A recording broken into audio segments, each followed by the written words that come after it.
25 जून, जिसे इतिहास से लेकर आज तक काले दिन के नाम से जानते हैं। मैं बात कर रही हूँ 25 जून 1975 की। आपको बता दें कि 18वीं लोकसभा के पहले सत्र के शुरू होने से आधे घंटे पहले पीएम मोदी ने इमरजेंसी का जिक्र किया और उन्होंने कहा कि ये वो दिन है जिस दिन संविधान को पूरी तरह से नकारा गया था और अब इमरजेंसी को लागू हुए पूरे 50 साल पूरे हो चुके हैं। 25 जून 1975 को करीब 21 महीनों के लिए इमरजेंसी लागू की गई थी, जो कि करीब 21 मार्च 1977 तक चली थी।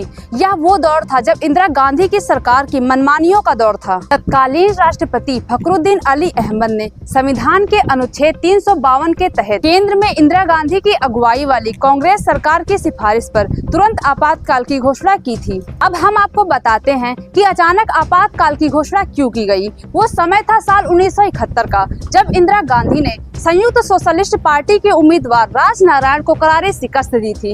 इसीलिए उन्होंने इंदिरा गांधी पर भ्रष्टाचार, संसाधनों का दुरुपयोग और सरकारी मशीनरी का दुरुपयोग का आरोप लगाया था और उसके खिलाफ हाई कोर्ट में मामला दर्ज कराया था। 12 जून 1975 को हाई कोर्ट के जज जगमोहन लाल सिन्हा ने इंदिरा गांधी को दोषी पाया। उसके बाद उनका निर्वाचन अवैध हो गया और वो किसी भी चुनाव को 6 साल तक लड़ने के लिए निलंबित हो गई। इसके बाद इंदिरा गांधी के पास प्रधानमंत्री का पद छोड़ने के अलावा कोई दूसरा ऑप्शन नहीं था, लेकिन उन्होंने हाई कोर्ट के फैसले के खिलाफ सुप्रीम कोर्ट में अपनी अपील डाली। वहां पर भी सुप्रीम कोर्ट के जस्टिस कृष्णा अय्यर ने इलाहाबाद हाई कोर्ट के फैसले पर पूरी तरह से रोक नहीं लगाई, पर इतना अधिकार दिया कि वो अपने प्रधानमंत्री के पद पर बनी रहें। लेकिन उनके पास ये भी अधिकार नहीं था कि वो सांसद के तौर पर वोट डाल सकें। इतना ही नहीं, एक दूसरा कारण ये भी था कि जयप्रकाश नारायण कांग्रेस के खिलाफ आंदोलन कर रहे थे, जो कि लगातार आगे तेजी से बढ़ रहा था। जेपी ने कोर्ट के इंदिरा गांधी को पीएम पद से हटने के आदेश का हवाला देकर स्टूडेंट्स, सैनिक और पुलिस को सरकार का आदेश न मानने का आग्रह किया